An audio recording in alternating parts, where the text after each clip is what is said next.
Bonjour à tous et bienvenue dans notre chaîne Canal des Savoirs. Au cours de cette vidéo, nous allons voir ensemble comment utiliser la structure de contrôle ou ce qu'on appelle également branchement conditionnel. Autrement dit, comment et quand peut-on travailler avec le si alors. Comme vous le remarquez ici, nous avons deux formes de si. La première, si alors, et la deuxième forme est si alors sinon. Pour bien comprendre ce concept, nous allons commencer par un exemple concret. Alors, pour l'achat de marchandises pour un montant supérieur ou égal à 1000 euros, un client bénéficie de 5% de remise. C'est-à-dire, lorsque le montant d'achat ou le prix d'achat est supérieur à 1000 euros, le client peut bénéficier de 5%. إذن هنا لدينا مثال عند شراء 1000 أورو من السلع فإن الزبون يستفيد من تخفيض 5%. التخفيض هنا نعني به la remise. Donc la formule pour calculer la remise est remise égale prix achat multiplié par 5%. C'est-à-dire si vous voulez calculer le montant de la remise, vous multipliez le prix d'achat par 5%. Pour bien concrétiser cette formule, donc je donne un exemple. Le prix d'achat par exemple égale 1300 euros. Donc la remise sera 1300 multiplié par 5%, ce qui va donner comme résultat 65 euros. Donc 65 euros c'est la remise. Mais si le prix d'achat n'est pas supérieur ou égal à 1000 euros, alors là, il n'y a pas de remise. Autrement dit, la remise est zéro. C'est-à-dire, alors pourquoi zéro? Puisque le prix d'achat n'est pas supérieur à 1000 euros. Donc, on peut constater dans cet exemple que le calcul de la remise est soumis à une condition. Cette condition est prix d'achat supérieur ou égal à 1000 euros. إذن هنا القاعدة لحساب التخفيض يعني لا ريميز كما تلاحظون هي ثمن الشراء مضروب في 5%. مثال إذا كان لدينا لو بري داشا هو 1300 أورو 1300 أورو فباش نحسبوا لا ريميز on va multiplier 1300 مضروبة في 5% تنحصلوا على 65 أورو هو الثمن أو هو مبلغ التخفيض. بينما الإشكال إذا كان لو بري داشا ثمن الشراء هو 900 أورو فهنا ما كاينش لا ريميز. دونك لا ريميز زيرو، يعني لو كليون ما غاديش يستافد من التخفيض. علاش السؤال علاش؟ لأن المبلغ اللي شرى به لا مارشانديز هو 900 درهم وهي مبلغ اللي هو أقل من 1000. لأننا في المثال عطينا بأن لا ريميز غيستافدوا منها فقط اللي عندهم مبلغ أكبر من 1000 هما اللي تيستافدوا من التخفيض. Donc au niveau programmation pour calculer la remise, on écrit si entre parenthèses prix d'achat supérieur ou égal à 1000, alors remise reçoit. N'oubliez pas l'affectation, donc c'était l'objet du cours précédent. Alors la remise, flèche, ça veut dire affectation. La case remise, ou bien la case mémoire remise, reçoit le prix d'achat multiplié par 5%. Alors là, vous voyez en rouge le prix d'achat supérieur ou égal à 1000 dirhams, c'est ce qu'on appelle une condition. C'est une condition. C'est-à-dire que le calcul de la remise ne peut pas se faire tant que cette condition n'est pas réalisée. Alors, d'où notre algorithme est le suivant. Début, alors la case mémoire prix achat reçoit le contenu de la cellule A4. Vous voyez à droite l'exemple. La remise, la case mémoire qui s'appelle remise, on va stocker dans cette case 0. Et puis, si la case mémoire prix achat est supérieure à 1000, alors la case mémoire remise reçoit le prix d'achat multiplié par 5%. Et puis pour terminer, on affiche le résultat dans la cellule C5. Donc on écrit cellule C5 reçoit la remise. La traduction de cet algorithme ou le lien pour le télécharger, c'est-à-dire le programme VBA Excel qui correspond à cet algorithme, se trouve dans la partie description. Alors, un petit rappel au niveau de l'affectation. Dans le cours précédent, nous avons vu cette notion-là. Donc, par exemple, D reçoit 20. C'est une instruction qui permet de stocker la valeur 20 dans la case mémoire. Nous avons vu également que l'exécution d'un programme se fait d'une manière séquentielle, c'est-à-dire instruction par instruction. On exécute dans ce cas-là, par exemple, dans l'algorithme numéro 1, l'instruction numéro 1, ensuite l'instruction 2, après le 3, le 4, et ainsi de suite. D'une manière générale, l'exécution se fait du haut vers le bas. Donc, toutes les instructions seront exécutées. Par contre, dans l'algorithme numéro 2, vous voyez là, il y a l'instruction numéro 1, mais l'instruction numéro 2 est soumise à une condition. C'est-à-dire que l'instruction 2 ne sera pas exécutée, sauf si la condition est vraie. Donc, il est soumis à une condition. Ensuite, l'instruction 3, 4 et 5 seront exécutées normalement. Dans l'algorithme numéro 3, donc nous avons la deuxième forme de notre si alors. Donc nous avons ici deux instructions, l'instruction 2 et l'instruction 3. Donc si la condition est vraie, c'est l'instruction numéro 2 qui sera exécutée. Par contre, si la condition n'est pas vraie, c'est l'instruction 3 qui sera exécutée. Par contre, l'instruction numéro 1, 4 et 5 seront exécutées normalement. Donc là, il y a l'instruction numéro 2 et l'instruction numéro 3 qui dépendent de la condition. Alors, dans cet algorithme, on a utilisé la première forme de la condition, c'est-à-dire si alors, on n'a pas utilisé le sinon. Alors, on voit bien que l'instruction numéro 1, 3, 4 et 5 seront exécutées sans problème. Mais l'instruction numéro 2 est soumise à une condition, c'est-à-dire que l'instruction 2 ne sera exécutée que lorsque la condition est vraie. Donc, si la condition n'est pas vraie, cette instruction ne sera pas exécutée. Alors, que signifie condition? Alors, la condition, je vais donner un exemple. Donc là, vous avez le salaire reçoit 4000. Si salaire est supérieur à 3500, alors.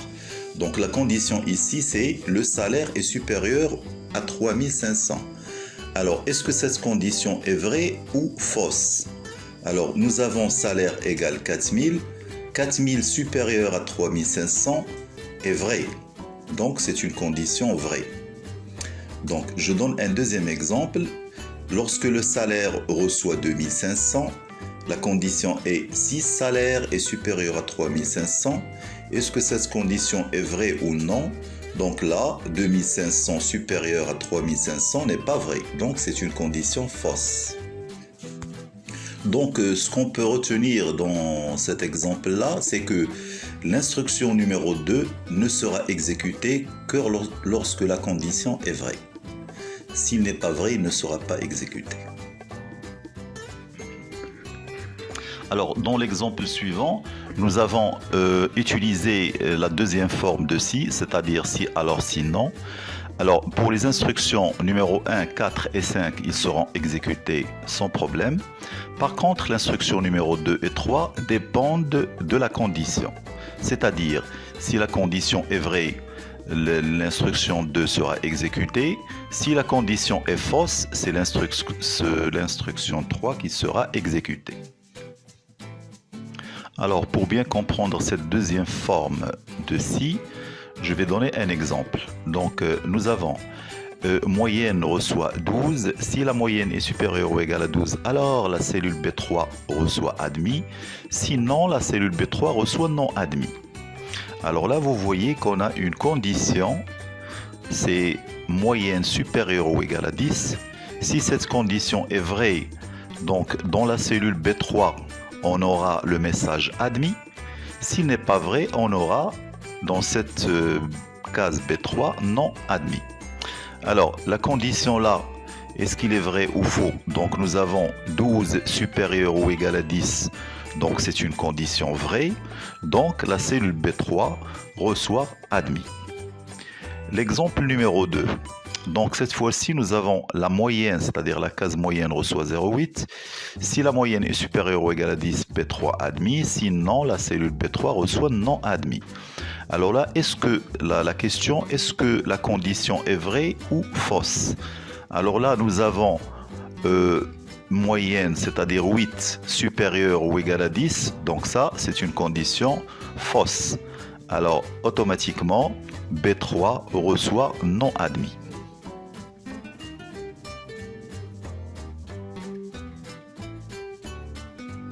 Alors là, nous avons une application pour le si alors. Donc, une entreprise désire augmenter les salaires de ses employés selon les conditions suivantes. Si le salaire de l'employé dépasse 1000 €, alors l'augmentation est de 10%. Donc, la première des choses pour écrire l'algorithme de cet exercice, donc on doit d'abord créer l'interface. Donc là, on a utilisé la cellule C4 pour saisir le salaire de l'employé. Et dans la cellule C5, on va afficher le résultat. Alors la première instruction, c'est l'augmentation, la case mémoire augmentation reçoit 0. Ensuite, le salaire ou bien la case mémoire salaire reçoit la cellule C4. Et pour calculer l'augmentation, donc là nous avons une condition. Cette condition, c'est si le salaire est supérieur à 1000, alors l'augmentation, c'est le salaire multiplié par 10%. Donc c'est l'instruction 3 est soumise à une condition. Ensuite, une fois l'augmentation est calculée, on va afficher le résultat dans la cellule C5. Alors ici, l'instruction numéro 1, 2 et 4 seront exécutées sans problème. Par contre, l'instruction numéro 3 est soumise à une condition. Cette condition, c'est le salaire est supérieur à 1000. Donc, si le salaire est supérieur à 1000, donc bien sûr, on aura une augmentation de 10%. S'il n'est pas supérieur, bien sûr, l'instruction 3 ne sera pas exécutée. Alors une fois l'écriture de l'algorithme est terminée, on va le traduire en VBA Excel pour passer à la partie pratique. Alors pour cela, l'affectation, c'est le symbole égal au niveau de VBA. Le si alors, c'est if then and if. Donc là, il faut respecter la syntaxe. Le si c'est if, le alors c'est then et n'oubliez pas le and if. Alors pour notre exemple ici, le salaire on a donné 1200, donc au moment de l'exécution, une fois on clique sur le bouton calculer, le résultat sera 120. Donc c'est-à-dire qu'il a calculé l'augmentation, il a trouvé 120. Alors si par exemple vous tapez un salaire égal 900, alors l'augmentation ici sera 0. Tout simplement parce que la condition n'est pas vraie, 900 n'est pas supérieur à 1000. Alors passons à l'application numéro 2, le si alors sinon. Alors la même chose, une entreprise désire augmenter les salaires de ses employés selon les conditions suivantes. Si le salaire de l'employé dépasse 5000, alors l'augmentation est de 10%. Sinon, l'augmentation est de 5%. Donc là, il y a deux pourcentages. Il y a le 10% et le 5%. Alors là, on constate que le calcul de l'augmentation sera effectué suivant la condition. Alors, si le salaire de l'employé dépasse 5000, on va utiliser 10%. Dans le cas contraire, on va utiliser le 5%. Alors, pour l'algorithme, alors on va initialiser d'abord la case mémoire augmentation à 0. Donc, c'est la première instruction. La deuxième instruction, donc on va affecter à la case mémoire salaire la cellule C4. Et la troisième instruction sera soumise à une condition. Alors, si le salaire est supérieur à 5000, alors l'augmentation reçoit le salaire multiplié par 10%. Sinon, l'augmentation reçoit salaire multiplié par 5%. Et pour afficher le résultat, l'instruction numéro 5, la cellule C5 reçoit l'augmentation. C'est-à-dire dans la cellule C5, on va affecter le contenu de la case mémoire augmentation. Et pour passer à la partie pratique, il est nécessaire de traduire cet algorithme. Alors là, pour l'affectation, c'est le égal, cellule c'est range, le si alors on l'a déjà vu c'est if then, et le sinon c'est else. Hein. Là c'est ce qui est nouveau pour nous aujourd'hui, c'est le else ici. Donc et finalement on affiche dans C5 le résultat qui est l'augmentation. Alors là, nous avons un exemple. Alors si vous tapez par exemple 800 dirhams dans la cellule C4 et vous cliquez sur calculer, vous aurez 40. Alors pourquoi 40? Tout simplement parce que ici, le programme a utilisé 5%, puisque 800 n'est pas supérieur, c'est-à-dire que la condition dans notre cas est fausse. Alors, avant de vous quitter, vous avez là 3 exercices à réaliser. Je vous conseille de proposer votre solution avant de voir le corrigé. Alors bien sûr le corrigé est téléchargeable à partir de la boîte de description. J'espère que vous avez compris la leçon d'aujourd'hui. Si vous avez des questions ou des remarques, n'hésitez pas à les laisser dans la partie commentaires. Je vous remercie et à bientôt.